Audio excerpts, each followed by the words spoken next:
Hello everyone, welcome to Eye on Africa. Here are the headlines for Tuesday, December 22nd. An investigatory committee for the United Nations is accusing the Malian army of committing war crimes in a report detailing violence in the country in recent years. The United Nations is appealing for more than $150 million in additional funding to urgently improve conditions for refugees who have fled fighting in the Tigray region of Ethiopia. And the Ivory Coast is setting up its first protected marine area as it seeks to protect endangered marine wildlife. We'll speak to Angela Formia from the Wildlife Conservation Society a little later on. Investigators at the United Nations claim security forces in Mali are guilty of committing war crimes and that jihadists and other armed groups perpetrated crimes against humanity. The International Commission of Inquiry for Mali presented the evidence to the Security Council in a 338-page report. That report covers violence that took place between 2012 and 2018. France 24's Jessica Lemazurier has more from New York. Serious allegations. The UN Security Council heard details this Tuesday from UN experts who investigated war crimes in Mali. They told the Security Council of evidence that Mali's military committed war crimes and that jihadists and other armed groups in Mali carried out crimes against humanity. The findings were part of a report from the International Commission on Mali.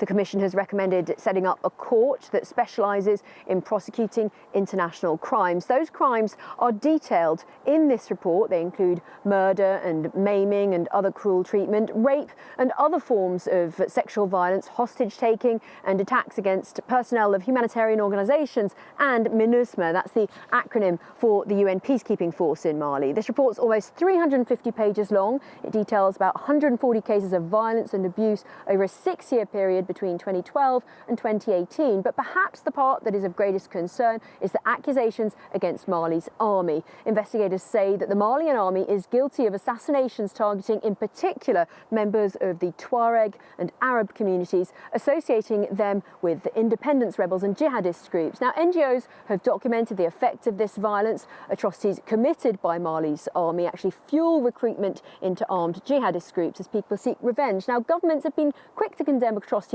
committed by Islamists, but have often failed to speak out about those committed by the army in Mali. And this report shines a spotlight on that problem. It's hoped the findings could be used in a future trial.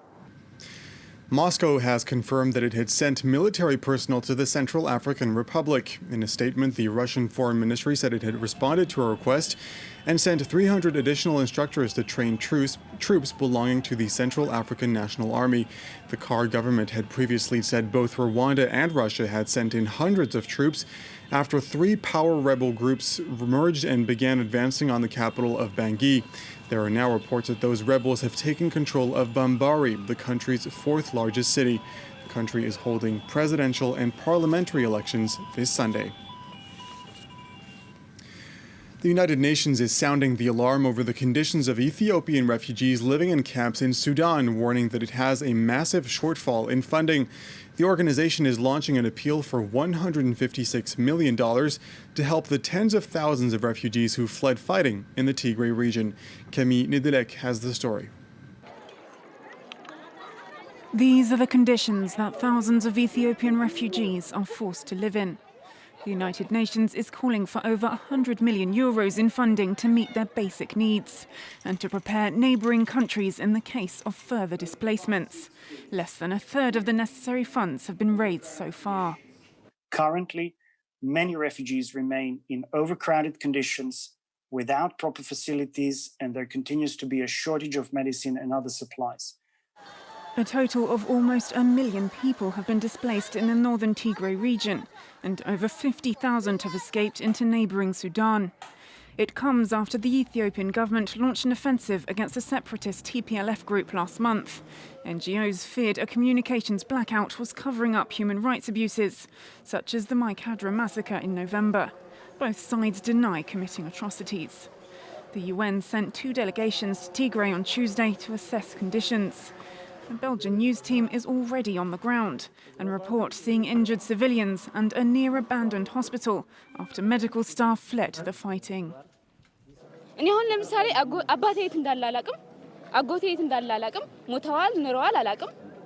እኛም እዚህ ያለነው ራሳችን ካክስታችን ይሁን ከሁሉም ሰው ተበታትነናል። የት እንዳለን አናውቅም። እነሱም እኛን እየፈለጉ ይሆናል ወይ ምንድነው አናውቅም። የምናውቀው ነገር Although the conflict is supposed to have stopped, Tigray is still cut off, and aid organisations are calling on the Ethiopian government to grant them more access.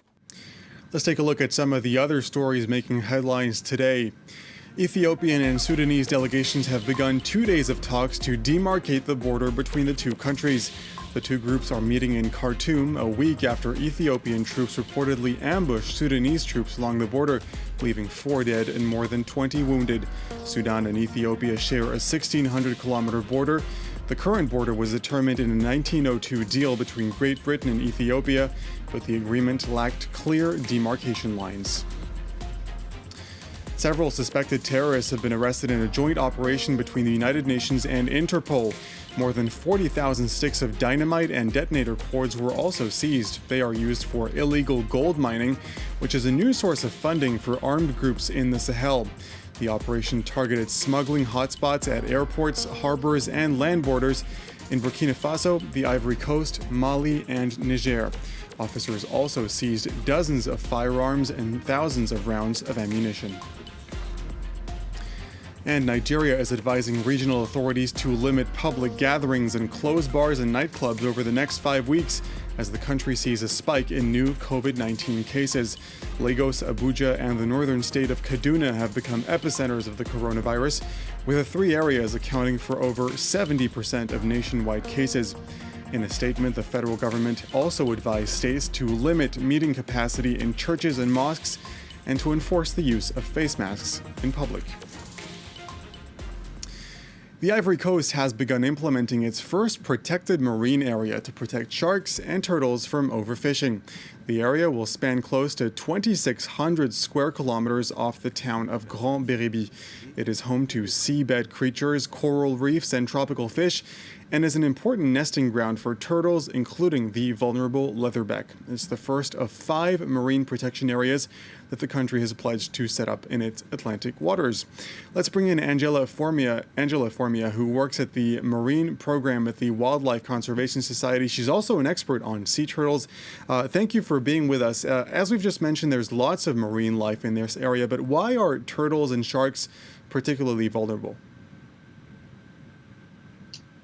Sea turtles and sharks are very dependent on a healthy marine ecosystem. And they, in turn, are symbols or representatives of a healthy marine ecosystem. So they're being used kind of as flagships for protection in this area because they are kind of the ambassadors of a marine ecosystem and a habitat that's healthy for both protection and for human livelihoods. So this special area is just starting to get set up. What does it entail and what exactly will change? This is a new marine protected area. So it is basically protecting as much as 2,600 square kilometers of sea and approximately 40 to 50 kilometers of coastline. And it will have areas that are integrally protected and will have areas that will be open to sustainable use. So for instance, small-scale fisheries or ecotourism that will also bring benefits to the local communities and will help to reduce threats on the marine ecosystem. So in those areas where there will be total protection, will there be limits on navigation? Will there be limits on tourism activities like snorkeling or scuba diving? Some areas will be closed to any sort of presence. It's very important for these areas to be integrally protected because they will be sort of the core which will help replenish the biodiversity around them. So the government of Cote d'Ivoire will decide a management strategy that will involve rules and regulations for certain areas that will be closed and other areas that will be open for sustainable use. One last question. What does conservation in areas like this aim to achieve in the long run? And isn't there a risk that areas that aren't protected, that aren't designated as marine conservation areas, to be seen as sort of an invitation to overfish and pollute without any potential consequences? That's why it's very important for the fact that this is an area that's the first of several that will be created in Cote d'Ivoire. And it's very important for this to be integrated within a kind of a coastal management strategy that will help to better manage all of the coastal areas in Cote d'Ivoire. And it'll be important for it to have a buffer around it that will also be managed, because obviously what we want to avoid is for overfishing to continue around it. And therefore, we will need to enforce certainly protection and surveillance. And there will be a whole series of measures that will be put in place to improve the management of the entire coastal area that Cote d'Ivoire is committed to already. Well, it's certainly nice to have some good news about our planet every now and then. Angela Formia from the Wildlife Conservation Society, thank you very much for your time. And thank you for joining us. That does it for Eye on Africa. Stay tuned for more news from around the world in just a moment.